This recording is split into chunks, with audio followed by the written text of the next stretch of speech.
Well, today is chicken soup day.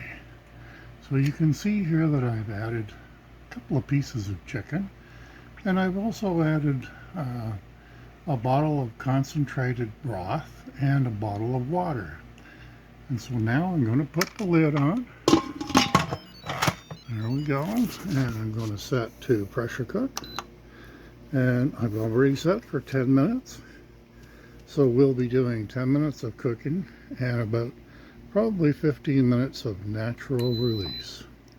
Now we're on and we're ready to go. But our poppet, as you can see from looking through there, is not up yet. So we'll have to wait for that to come up. That'll take about 10 minutes. Then we'll start our 10-minute cook. Then we'll get into our 15-minute or so release. So that is the start of my Sunday chicken.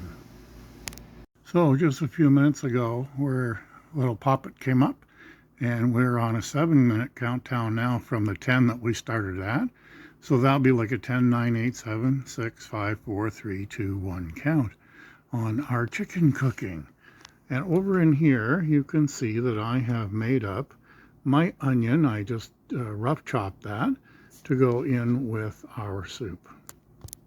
So here I am back, and I'm currently chopping my celery, and it's going along quite well. So I do my celery right from the stalks like this, and I'm just collecting. I don't have a big space to work here at the table, and my cutting board is small, so I'm just clearing off what I'm cutting fairly quickly and collecting it in the bowl for cooking. But this way the celery does not run all over the place. It is in a controlled environment that I really don't even hardly have to hold on to. So here we go. I'm losing some pieces over the edge, of course, but I think we can afford the scrap, as they say. So yeah, oh yeah, try one of these. Yes, that is so tasty. I think I'm going to take one further cut on this, because you see, this is all edible for sure. And then I take the little bit off of the bottom of this and try and square it up a bit. Basically what I'm trying to do is get rid of the area that had the browning. So now this is ready for me to plant. So what I'm going to do is set this into water, and it's going to become another celery stalk. And it's amazing how they will grow. Just set them in a cup of water, a plate of water, whatever you happen to have. Then once they're sitting in the water, they'll start to have a green top come right out of the center here. And it's amazing watching them grow. So if you've got kids at home, I don't do the shows for kids, but if you've got children at home and they want to know where things come from, this is one of the most fun things that you can grow. And so I go through probably 3 or 4 of these heads in probably 3 or 4 days. So I do at least 1 head a day, which means that right now, currently being March the 22nd, I am actually prepared to grow these. You know, I'm just going to put this one in because that portion looks pretty good, but it was sticking up from the hanging out from the side, and I like to have everything in fairly strongly. Now it will grow right out of that yellow center, and I'll show you in a few minutes what it looks like as it grows, and I have several here that are at several different stages. So now I'm just trying to get together everything that I need for my soup, and next up is going to be carrots. So I just happen to have a bag of carrots here that I am going to pull a few carrots from, and I've got a few bad sections in here I can see, so those carrots I should use up first. Everybody tries to avoid them, you know, usually, But for me, if I see a carrot like this one that has a bad section in the middle, I want to use that right away and get it out of my cooking, coming up cooking, so that I can actually have fairly good looking carrot most of the time. But, sometimes in March. Now, did you see that? I just happened to throw that away, and I wonder if I can get that back or not. But I actually cut the end off of that carrot, and there it is. It is. They're both growing. You see that? So if I stick them in water now, they will grow as carrots. So if you want to have some fun with your kids, your children, I don't call them kids. Kids are not human. But yeah, they're kids. And I enjoy kids. And we were just out yesterday with our grandkids and having a ball with them. Well, actually, the one of them was home at her parents' place, not far from here. And we were over for a visit with them and had quite a good time, well, with her anyway, and my son and his wife, and we had a very good time with them. So I just want to say thank you to Jennifer for having us over. Thank you to my son Jake for having us as well. And it was really great seeing you, Sydney. And Sydney is just home for the weekend right now. She's actually taking classes in community college, and she is going through for woodworking. She's going to be starting in, well, probably through the summer. Look at them just popping off there. Probably, I think she starts in the summer this year, and she's going to be doing a business management course. Now, we have so much going on for us these days. When I was young, going through school, there was like, oh, you want to do something on math? Okay, you could do something on math. Oh, they had business and commerce in the high school, right? And then we also had trades. Now, trades was where my father taught. And yeah, I was more interested in the trades because I had kind of grown up with him in the radio shack at home. He was a ham radio operator, as I became as well.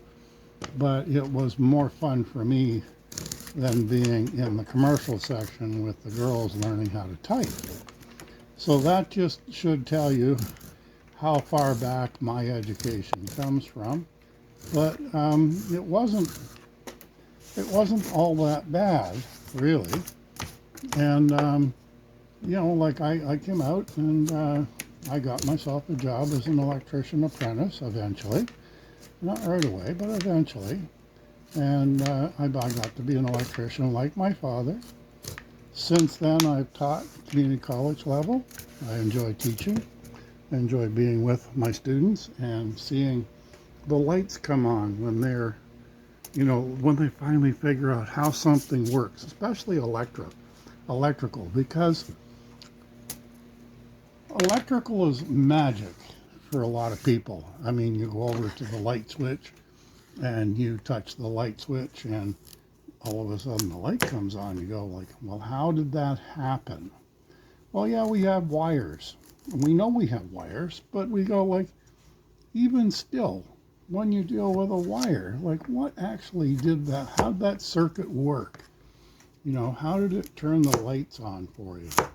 So when I have the students and they finally realize, how something works, then you watch the wonderment come across their face and the understanding at the same time. It's really quite fun.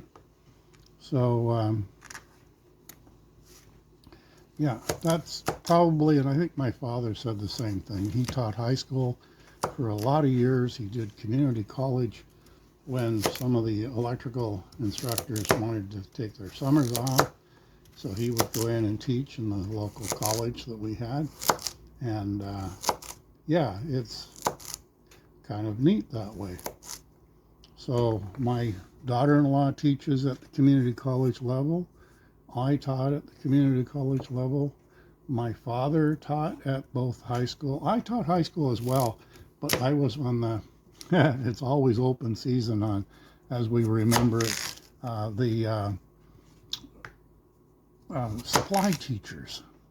It was always open season on supply. And back in the 80s, I did work in supply, and it was fun for the county that we lived in, or the board district. And I always enjoyed going in to cover for teachers. And I was still working full-time at my full-time job and still teaching. The deal was that my first wife would take the calls at home in the morning for me, and if I had a job that day to go out teaching, then she would turn on the front light outside the front door. And if I went by, usually about 8:15, that would be too late then for a call from the school. So I would go by the house and I would see that there was a light on. That meant that I had to go in, grab a quick shower, put my suit on, and run off to teach for the day. And other times in the morning, if I wanted to go for a coffee with the guys that I worked with, or some of the guys in the car club, then I would go by the house, see if I had a job. And if I didn't have a job that day, then I would head off for coffee with the car club or the other guys that I would, go out and have breakfast with or whatever. And so yeah, everything was kind of set up, So there's our carrot. Look at that. The carrots are cut that quickly. That's amazing. So yeah, the carrots will take a little longer to cook than, that's a good tasting carrot, than say the celery. So now, what I really need for this is I need another bowl so that I can set things up to cook. That cook at different times. But I can leave the celery for now right here on my cutting board, and basically I will be stuffing some of this back into, or for the first time for them, into the Instant Pot. There, the Instant Pot has just completed its release, so I'm going to be able to show you that now. It's right there. The poppet is down, and we're opening the top. Oh man, that top is warm. Not hot, but warm. So there is our chicken, all cooked. Probably pretty steamy there. I hope I've moved you back enough. So, well, here we are, all married up in our big copper pot. You can see that I have some absolutely beautiful chicken in there, celery, carrots, potatoes, onions, and they're all beautifully mixed. And I'm just stirring them up a little bit. I also have added allspice, savory, thyme, and a little bit of black pepper. So this is going to be ready for our afternoon or 5 o'clock dinner, or whatever one you would have. And I have this just on warm now. Basically we're talking 140 watts of heat, and so this is going to sort of stew for the afternoon, and well, for the afternoon, for about an hour, and then it'll be ready to eat. So there is my chicken soup, chicken stew, whatever you want to call it. My dad called it stew, I call it soup. It's a really nice cold weather soup that's very, very nice to have on a cold day. Makes your tummy feel warm, makes your whole inside feel loved. And so that's our Sunday dinner, and that only took me about probably under an hour to make, way under an hour actually. So yeah, that's it. So yeah, celery, onions are in there as well. So yeah, I actually added some funny stuff to this one today, and one of them was allspice. Allspice is really meant to go on to meat that you're using on the barbecue. But because I couldn't find my herbs de Provence, I thought, well, I'll throw in some allspice. Well, when Georgina got up and she looked at me, she says, "You put what in there?" And I said, "Yeah, I put in allspice." So that went in with a little bit of garlic and a little bit of thyme. And so anyway, oh, and savory. So then we're there, and I dish us up a bowl. And so anyway, that was so funny because the two of us sat there, and we only had samples. Actually, they were cups. And we had little sample cups going on. And she said to me, "Well, it's different." I said, "Well, yeah, it is different." I said, "We wanted to cook something different, didn't we?" Anyway, she says, "Well, I'm not going to say it's bad." She says, "It's definitely interesting." So I tried mine, and yeah, it was interesting. I didn't mind it at all. I thought it was great. But there you go. If you want to try the way Steve made it on this March day, the 22nd of March in 2026, you can put in allspice as well and freak out the family.